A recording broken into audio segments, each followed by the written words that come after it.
Off to India now.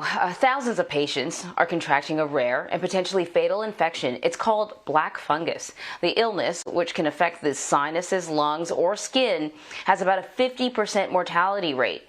The country is still grappling, of course, with a deadly wave of coronavirus infections, and doctors say many of the black fungus cases are happening in people who have recovered from COVID-19. Soutik Biswas has been reporting on this. He is an India correspondent for BBC News Online. Thank you so much for joining us this morning. So what do we know about how people are contracting this black fungus infection?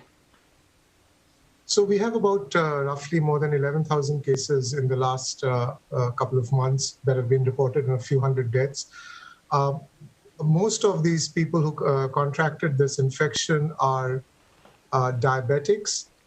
They were also on high doses of steroids because they were COVID patients, and they was basically immunocompromised. So it's kind of a triple whammy of being down with COVID, and then you are immunocompromised, and then you are steroids, or you're on steroids, and then you're a diabetic. So basically, this has reduced their immunity to a large extent, and they become very susceptible to this fungal infection.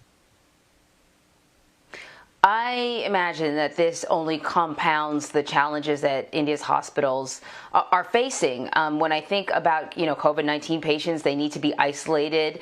Typically, they need to be isolated so that this highly infectious virus isn't passed on. But then it sounds like black fungus patients as well are particularly vulnerable and need to be isolated. They must be just running out of room. I know they are already running out of room because of COVID, but how is this impacting, how hospitals are doing? Actually, the COVID cases have been coming down in the last couple of weeks. As we know, we have recorded 27 million COVID-19 cases since last year, and we are second only to the US.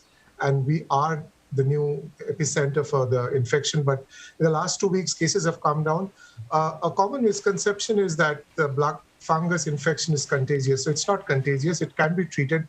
It is usually treated by ENT specialists and eye surgeons. So basically, ENT and eye surgeons are working together on COVID patients. Also, a lot of them are recovered patients. A lot of people who have the infection are recovered patients. So they're going back to ENT clinics and eye surgeons to basically get treated for this infection. So it's not so much that there's been an overlap in terms of putting pressure on COVID wards.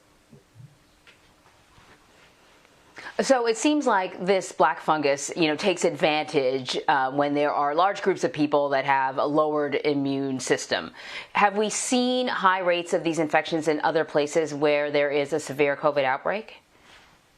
Yeah, you're right. Absolutely right. We are seeing these infections mainly in places which have severe COVID outbreaks.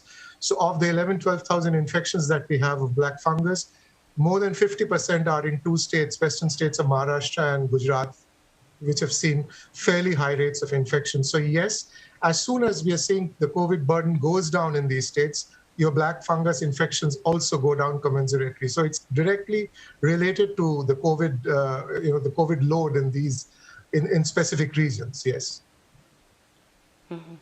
Soutik, before I let you go, I got to ask you about this, some misinformation. There's a fake image allegedly showing an article that you wrote. We're not going to put it up, but it's floating around out there. Can you just tell us about the article, what you wrote and how it's being misrepresented, and also just the role that misinformation has been playing in India's ability to combat and contain this virus? Yeah, so it's interesting because 3 days ago, I had no idea that this is floating on the... So India is the world's biggest market for WhatsApp, so it first was circulating on WhatsApp, and then it was circulating on Facebook. So at some point I came to know, as people started sending me this fake, it was on a BBC template. They basically stole a template, which was an original story on black fungus that I wrote, and then they linked it to cow urine or whatever, and it floated. So very quickly, the BBC press office issued a statement that it was a fake. And a lot of fact-checking sites in India, thankfully, have put out stories saying that this bit of information is fake. Having said that, you're right. There's a lot of misinformation going around about COVID cures, black fungus, and a lot of this misinformation actually spreads in India through WhatsApp.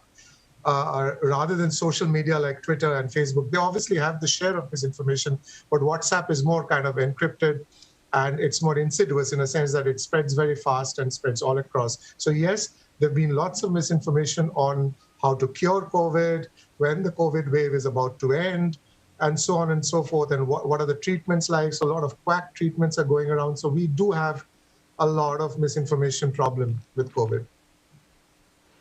Well, I'm glad to hear that the Indian fact checkers are working overtime. I wish they didn't have to, but I'm glad to hear that the BBC, the fact checkers, jumped in as soon as they saw this out there. Soutik Biswas, thank you so much. Thank you.